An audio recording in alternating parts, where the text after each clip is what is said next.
You're listening to Radio Long Island City, recorded at our studios near Hell Gate, 9 kilometers north of the Harbor Hill Moraine.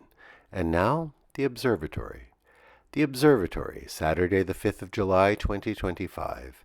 It is 15 days after the summer solstice. It is 79 days before the fall equinox. By the French Republican calendar, it is the 17th day of Messie d'Or, the day of the Gosset, the red currant. The sun rises today at 5:31 a.m. Solar noon takes place today at 1 p.m. The sun sets today at 8:30 p.m. Civil twilight ends at 9:03 p.m.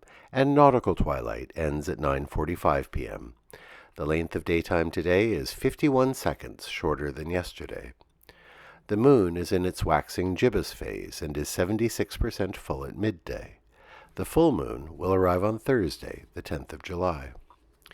These are the predicted tides today for Horns Hook. In the middle of the night, low tide, 12:33 a.m., 30 centimeters. In the morning, high tide, 6:35 a.m., 1 meter 16. In the afternoon, low tide, 12:33 p.m., 34 centimeters. In the evening, high tide, 6:55 p.m., 1 meter 43. In our shared realm of plants and animals, the New York City Department of Parks tells us this. In July, you can watch juvenile alewife fish popping in the Bronx River. This is a feeding behavior which involves a leap out of the water to capture insects as they emerge. Come fall, juvenile alewife leave their spawning grounds and join the adults out in the ocean. Commemorations. On this day in 1852, Frederick Douglass delivered a speech at Corinthian Hall in Rochester, New York. It was entitled, "What to the Slave is the 4th of July?" This was 8 years before the Civil War, and there were almost 4 million people held in slavery in the United States. Douglass said this to his white audience about the 4th of July. "The blessings in which you this day rejoice are not enjoyed in common. The rich inheritance of justice, liberty, prosperity, and independence, bequeathed by your fathers, is shared by you, not by me. The sunlight that brought light and healing to you has brought stripes and death to me. This 4th of July is yours, not mine. You may rejoice. I must mourn." On this day in 1946, the French clothing designer Louis Réard introduced his new two-piece women's swimsuit. He dubbed it the bikini.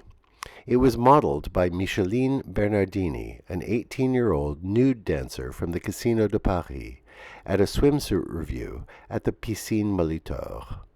Réard named his design after the American nuclear test at Bikini Atoll, which had taken place 4 days before.